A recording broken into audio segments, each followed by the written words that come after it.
నమస్తే Bharat today Telugu news కి స్వాగతం. అల్లూరి సీతారామరాజు జిల్లా కూనవరం మండలంలోని పెదార్కూర్ గ్రామంలో 3 రోజులుగా ఘనంగా జరుగుతున్న శ్రీ శ్రీ శ్రీ దేవి మంచాలమ్మ తల్లి పదవ జాతర మహోత్సవ సందర్భంగా ఇక్కడికి విచ్చేసిన భక్తులను ఉద్దేశించి సిరిసిల్ల హిమాన్షి పిల్లల హాస్పిటల్ డాక్టర్ సురేంద్రబాబు గారు ఉచిత వైద్య శిబిరం ఏర్పాటు చేశారు. ఈ సందర్భంగా డాక్టర్ జి సురేంద్రబాబు ప్రపంచంలో ఒక్కొక్క దేశంకు ఒక ప్రత్యేకత ఉంటుంది, కానీ ప్రపంచ దేశాలలో అన్నిటికన్నా గొప్పనైనది మన భారతదేశం. ఎందుకంటే మన దేశం ప్రపంచానికి ఆధ్యాత్మిక జ్ఞానాన్ని ఇచ్చింది, కుటుంబ వ్యవస్థని ఇచ్చింది, గొప్ప సంస్కృతిని నేర్పించింది. మన సంస్కృతిని మనం తప్పకుండా కాపాడుకోవాలి, ఎలాంటి ప్రలోభాలకు లొంగకుండా సంప్రదాయాన్ని కాపాడుకోవాలి.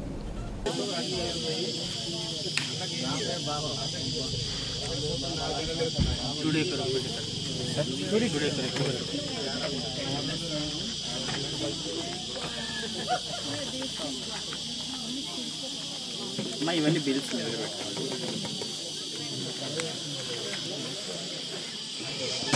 విజయవాడ అయినా మీకు ఏం దగ్గర అయితే అక్కడ నేను ఎక్కడైనా చెప్పలేదు. అందరికీ నమస్తే. నేను doctor Surendra, national medicals organisation general సెక్రటరీని. మేము నేషనల్ మెడికల్స్ ఆర్గనైజేషన్ నుంచి ఏజెన్సీ ప్రాంతాల్లో, గిరిజన ప్రాంతాల్లో, మారుమూల ప్రాంతాల్లో ఎక్కడైతే వైద్య సదుపాయాలు ఉండవో అలాంటి ప్రాంతాల్లో హెల్త్ క్యాంప్స్ కండక్ట్ చేస్తున్నాము. అయితే నేషనల్ మెడికల్స్ ఆర్గనైజేషన్ ప్రధానమైన ఉద్దేశం ఏంటంటే వైద్యము అందుబాటులో లేని వాళ్ళకి వైద్యాన్ని అందిస్తూ వాళ్ళకి ఆరోగ్య అవగాహన కల్పిస్తూ, ఇంకొక ముఖ్య ప్రధానమైన విషయం మా డాక్టర్స్ అందరూ మేము గమనించింది ఏంటంటే గిరిజన ప్రాంతాలని ఇట్లాంటి ఇంటీరియర్ ప్లేసులు గమనించినప్పుడు మేము వాళ్ళకి చేసే సహాయం కంటే మేము చాలా విషయాలు నేర్చుకుంటున్నాము. మనం సంస్కృతి సాంప్రదాయాలన్నిటివి చాలా శాస్త్రీయమైనవి. వాళ్ళు ఏదైతే పాటిస్తున్నారో అదంతా కూడా మనం ఎప్పుడైతే మన సంస్కృతి దూరం అవుతున్నామో అప్పుడు హాస్పిటల్కి దగ్గర అవుతున్నాము అనే విషయాన్ని మేము అర్థం చేసుకున్నాము.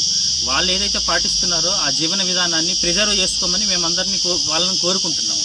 మేము వాళ్ళకి చేసే సహాయం కంటే వాళ్ళ నుంచి మేము చాలా వరకు నేర్చుకుంటున్నాము. ఇప్పుడు సుమారుగా సంవత్సరం నుంచి ఆంధ్ర తెలంగాణలో ఒక్కొక్కసారి 150 నుంచి 200 మంది మెడికల్ విద్యార్థులు మెడికల్ కాలేజెస్ నుంచి ఏజెన్సీ ప్రాంతాలకు వెళ్ళాము. ఆల్మోస్ట్ అందరూ కూడా ఒకటే విషయం ఏంటంటే వాళ్ళ సంస్కృతి సాంప్రదాయాన్ని మనం ఖరాబ్ చేయడం వల్ల, దాన్ని నాశనం చేయడం వల్లనే హాస్పిటల్కి దగ్గర అవుతున్నాము. ఆ సంస్కృతి ఏదైతే ఉందో గిరిజన సంస్కృతి, దాన్ని కాపాడుకుంటే మనము ప్రకృతికి ఎంత దగ్గరగా ఉంటే హాస్పిటల్కి అంత దూరంగా ఉంటాము. ఇది శాస్త్రీయమైంది. ఇప్పుడు మేమందరూ allopathy doctors, national medicals organisation allopathy doctor సంబంధించింది. కానీ మేము గమనించింది ఏంటంటే వాళ్ళ ప్రాక్టీస్ ఏవైతేనో అవన్నీ శాస్త్రీయమైనవి. ఆ విషయాన్ని మేము మాకు తెలిసిన భాషలో వాళ్ళకి చెప్పే ప్రయత్నం చేస్తున్నాము. నేను ఒక్కటే కోరుకుంటున్నా ఈ ప్రజలందరినీ కూడా, మన అస్తిత్వానికి కారణం మన సంస్కృతి, మన ఐడెంటిటీ ఏంటంటే మన సంస్కృతి. మన సంస్కృతిని ఎట్టి పరిస్థితుల్లో వదిలిపెట్టకూడదు. ఏదైనా వైద్య సహాయం అవసరమైతే నేషనల్ మెడికల్ ఆర్గనైజేషన్ మేము ఎప్పుడు ముందుంటాం సహాయం చేయడం కోసం. ధన్యవాదాలు.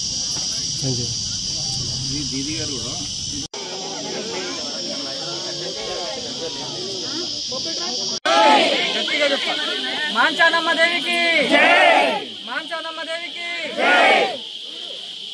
ఈ సంవత్సరం జరుగుతున్న జాతర దినదినాభివృద్ధిగా ప్రతి సంవత్సరము అభివృద్ధి చెందుతూ మనం పెద్ద ఎత్తున చేసుకుంటున్నాం. కాబట్టి ఇంకో 2 సంవత్సరాల్లో పుష్కర మహోత్సవాలను నిర్వహించుకోబోతున్నాం. 12వ సంవత్సరం రాబోతుంది కదా. ఇక్కడ నుంచి ప్రతి సంవత్సరం నేను ఇక్కడికి వస్తాను. మన సార్ వాళ్ళు కూడా వస్తారు, డాక్టర్ సార్ వాళ్ళు. వీళ్ళు మనకు అమ్మవారి ఆశీర్వాదం తీసుకొని మనతో కలిసి పనిచేయడానికి ముందుకు వస్తున్నారు. డాక్టర్ సురేష్ బాబు సార్, ఆ తర్వాత మనకి మంగళ్ చౌహాన్ సార్ గారు, ఆ తర్వాత చిత్తరంజన్ భయ్యాజీ గారు. మీరు శ్రీనివాస్ గారు అయితే మీకు ఇక్కడ లోకల్ వాళ్ళే కాబట్టి మీకు పరిచయమే. కాబట్టి ప్రతి సంవత్సరము పెద్ద ఎత్తున మాంచాలమ్మ గారి జాతరలో మనం పాలు పంచుకొని అమ్మవారి కరుణా కటాక్షాలకు మరియు అమ్మవారి కృపకు మనం పాత్రలు కావాలి. రాబోయే 12వ సంవత్సరం పుష్కర కాలం నాటి మహోత్సవాలను పెద్ద ఎత్తున చేసుకోబోతున్నాము. అప్పటి వరకు మన చుట్టుపక్కల ఉన్న ప్రతి గ్రామం నుంచి పెద్ద ఎత్తున భక్తులను మనం ఇక్కడికి తీసుకొచ్చుకొని ఆ పుష్కర మహోత్సవాలను ఘనంగా నిర్వహించుకోవాలని కోరుకుంటూ మీకు మంగళ శాసనాలు తెలియజేస్తూ అమ్మవారికి మరొకసారి ప్రత్యేకంగా నమస్కారాలు తెలియజేస్తూ ఈ అవకాశం ఇచ్చిన ఇక్కడ మీ అందరికీ భక్తులందరికీ అమ్మవారికి ప్రత్యేకంగా శుభాకాంక్షలు తెలియజేసుకుంటూ ఇప్పుడు 1-2 నిమిషాలు మన డాక్టర్ వాళ్ళు కూడా మాట్లాడతారని. పూజ్య స్వామీజీ అందరికీ నమస్తే. నేను పిల్లల డాక్టర్ నమ్మ డాక్టర్ సురేంద్ర బాబు. ఒక్కటే విషయం చెప్పదలుచుకున్నా, మనది ఏదైతే ఆచారం ఉందో అది మన సంస్కృతి, మన అస్తిత్వం. ఈరోజు ప్రపంచమంతా ఒక చిన్న గ్రామం లాంటిది.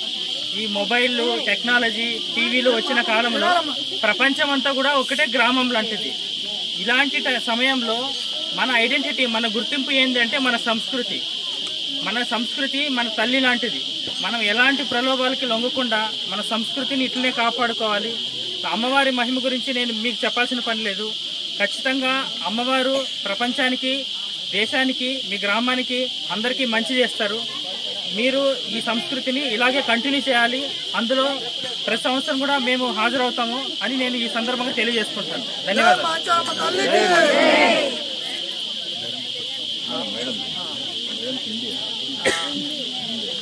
మేడం జీ హిందీ అంటే తెలుగు రాదు ఆమెకి, హిందీలో మాట్లాడతారు. ఆమె ఏం మాట్లాడేదో మీకు తెలుగులో చెప్తాం.